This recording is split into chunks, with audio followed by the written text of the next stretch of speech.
What is the first movie that ever came out that had the F word in it? Are you thinking about that one? No, think again. Before we get to that, when it comes to movies these days, some are saying that there's not enough swearing. Can you believe that? This reminds me when I was watching, what's that TV show with the zombies? The Walking Dead. Yeah, and I was listening to a podcast, and some people were upset with the creators of The Walking Dead because they compared it to the comic book, and they said there's not enough swearing. I think this was in season 3 of the show. They said, where's all the profanity? What's going on here? Long time ago in the States, and probably a little bit here in Canada, there was a standard when it comes to films, when it comes to TV shows as well. It's called the Hays Code. Remember this guy? You probably have seen him before.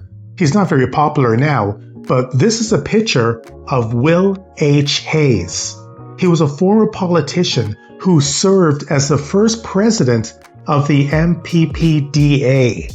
Now, what he did is that he would take the movies and the popular shows and sanitize it. Because before that time, before 1922, things were a little bit edgier in Hollywood, if you could imagine. Things were all over the place, and they were concerned about making a good movies to help the young minds that were watching it at the time. So they wanted to clean up the filth in movies. And compared to today's standards, before 1922, it was very tame. But they were concerned. So Hays came about and he created some moral standards. This all held, if you can imagine, until around the 1950s and 60s, because there were some artists that were pushing back. They felt that the characters that they wanted to portray, like gangsters and shady characters, they needed to have these type of words in order to make their characters more believable and the movies a lot more believable as well. So they didn't like the idea of the Hays Code. Some people did. They said, hey, this is what we want our movies to be portrayed. This is what we want Hollywood to be like. It was almost like using a filter over reality. That all changed though when it came to all of the profanity. I think the big change happened around remember the movie Gone with the Wind?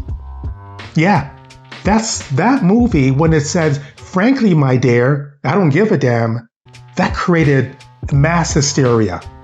People were clutching their pearls and saying, what is the movie industry doing? Some people were.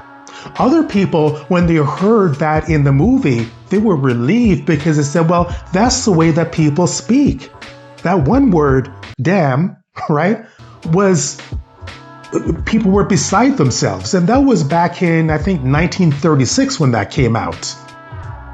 But when it comes to what they did after that in 1950, again, they didn't have the F word. In silent pictures, yes, but those were silent pictures. But if you look carefully at certain silent pictures before what they call the talkies, when it was sound, back then, some characters mouthed the words.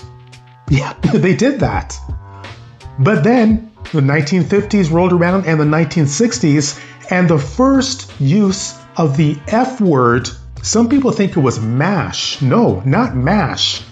It was a show or a movie called Ulysses.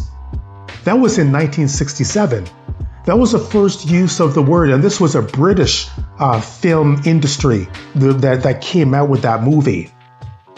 So what Hollywood did, they looked at that movie from across the sea, what the British people did, and said, wait a second, they're okay with using this type of language? And I think America film industry was motivated by what the British did, because after that, Hollywood blew up when it came to using the F word. There's a movie called The Graduate. They were kind of tempting with that. I think that was back in 1967. They didn't actually use the word, but one of the characters mouthed the word. Now, let's go to the creme de la creme of the F words, or what some people say, the F bombs. Now, what movie has the most swear words? It's still up for debate. Some people say Uncut Gems. Haven't seen that movie. That came out not too long ago. Some people say when I was watching Daredevil the other day ago, this is Daredevil Born Again. They said Disney, and the talk was around that because it's now a Disney Plus TV show, they were going to calm down on the language and the violence and everything else. That's what people were expecting, because I watched the Netflix show. It was great. In fact, I don't even remember if there was an F word. And then they said, well, Disney's going to take it over. So yeah, I watched, and then I was surprised. There was a lot of swearing. I mean, not just one or two words, but there was a lot of F words, to the point that I'm thinking, Disney, what's going on? Are you changing around your image? You said that you're going to take the franchise and clean things up for your audience, but they did quite the opposite. But some people, they don't mind. They kind of like the take of Daredevil and the other people swearing all the time. But it kind of surprised me in a way. Now, there's some movies, some people say that they use this language, as I said, from the top to depict reality. So if you have a war movie like Saving Private Ryan, the characters are going to use the language at that time because it's a war zone, and so they cannot speak in other type of terms. I understand their argument, and probably, and when you look at Scarface and other movies that they use certain language to depict what the characters would actually be like. So you have an art form that's trying to mimic reality. But on the flip side, I think it's going too far. I think that with certain movies, they don't really need it at all. You've been there before. You're watching a certain movie, you're enjoying it, but all of a sudden there's a whole bunch of swearing where it doesn't belong. It feels that the writers are just enforcing it on people. Where even if it's a rated PG movie, and then all of a sudden one of the main characters drops an F-bomb out of nowhere. It doesn't even fit. Just because they say, well, we want to make it a little bit darker, a little bit edgier. And that's the trick. That's the thing, right? Artists, writers, they rely on these magical swear words way too much, because the hard work is to make a gritty character, a believable character, without using those words. That's the hard part. Just like modern day comedians. Back in the day, there's tons of comedians that would make people laugh without relying on the F word so that they could shock the crowd. That's what it does. But the real writers, and comedians, they're also writers. They could tell a joke such as Jerry Seinfeld. All right, just pulling out one comedy out of many different comedians. But he could tell a joke that would just leave you dying. He's such an incredible entertainer, but he doesn't have to rely on getting all dirty, if you will. Now, we could do the same thing as writers. It's harder. Yeah, it is. Even when I'm writing my own material, I say, well, what can I use instead of these words? Well, what I could do is I could build up a character. Look at Darth Vader. Can you imagine Darth Vader swearing? Wouldn't that destroy Star Wars? We already know that he's a threat to the entire galaxy. He's the main villain. Does he need to swear? Of course not.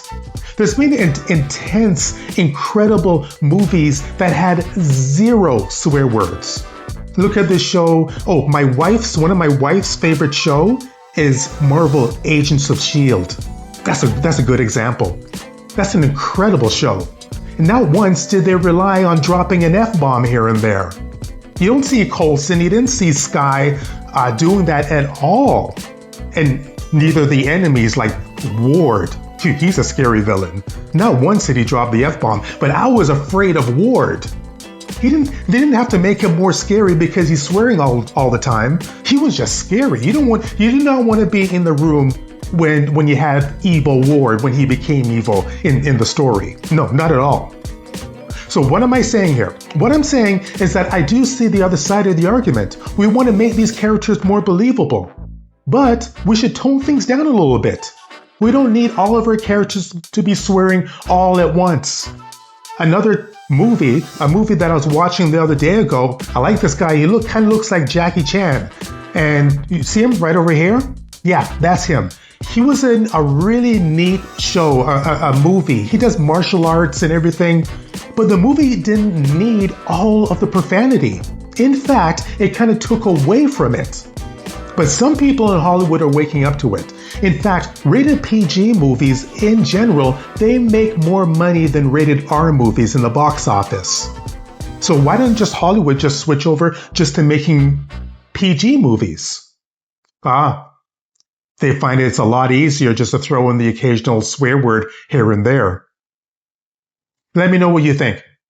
Leave your comments down below. I like to hear from you. I'm still on the fence about this, but I do think that the swearing has gone way, way to the extremes, especially when children are swearing. When did that happen? I think that's a new thing. But according to the experts out there, it's not. You had children swearing in movies from a long time ago, but not like today. Not even close to what we see now. So let's put a muzzle on that. Can we? Can we as artists, can we as writers get a little bit better than that? Now, speaking about art, a friend of the show, and this is my first time saying that, a friend of the show, that sounds so cool. Timothy Kim O'Brien from Create Art Podcast sent me a gift. I'm going to open it right here. All right, so this is my first time unboxing. You could kind of like call this an unboxing video. Thank you, Tim, by the way. I'm not sure what he got me. Hopefully it's something cool. Knowing Tim, by the way, Tim, he's a writer. He's a visual artist. And as I said, he's also a podcaster. So here we go. Now this better be good if you're watching, Tim, because right now it's all about you. So let me see what he has me here. I got some bubble wrap. I used to like these when I was a child, even now, popping these bubbles. Oh, take a look at this. Take a look at that. You see that? Yeah. Thank you so much, Tim. Now this matches what's on my wall behind me, the singing butler. Tim is a fantastic person. He's worked on my show, Welcome to Earth Stories, many times, playing various roles. So thank you very much, Tim. And also check out all of Tim's podcasts. He's great. The main one is Create Art Podcast. And listen to my show, Welcome to Earth Stories. It's sci-fi stories you can't get anywhere else, starring Timothy Kim O'Brien and artists and writers from all around the world. It's an audio drama, so you can't watch it, you have to listen to it. That's it for me. Thank you very much, and I'll talk to you very soon.